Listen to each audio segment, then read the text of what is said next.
정부가 경영계의 반대에도 불구하고 국제노동기구 ILO 핵심 협약 비준을 추진하기로 했습니다.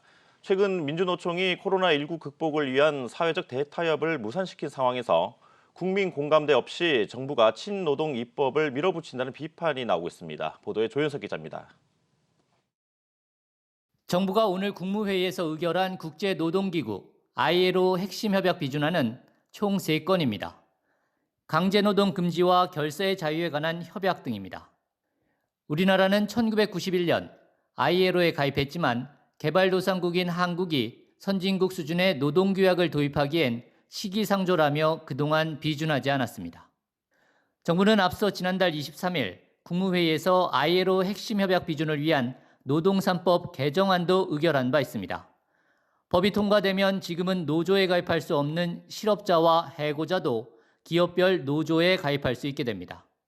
경영계는 이렇게 될 경우 강경 노선의 해고자가 정식 노조원 자격으로 임금 협상에 나서 해고자 복직 등 무리한 요구를 하고 노조를 투쟁 일변도로 이끌 수 있다며 반대해 왔습니다.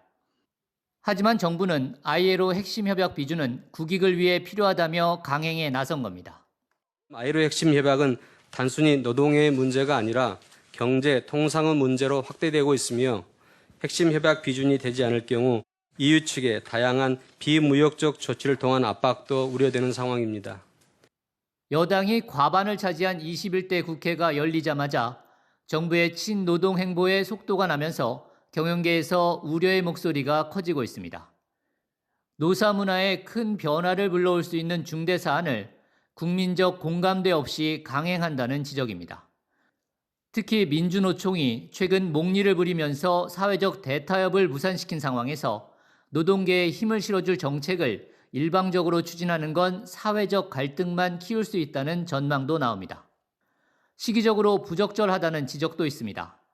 코로나19로 인한 경제위기 극복, 일자리 지키기에 매진해야 하는 시점에서 기업이 가장 곤혹스러워하고 부담을 느끼는 정책을 추진하는 게 맞느냐는 비판입니다.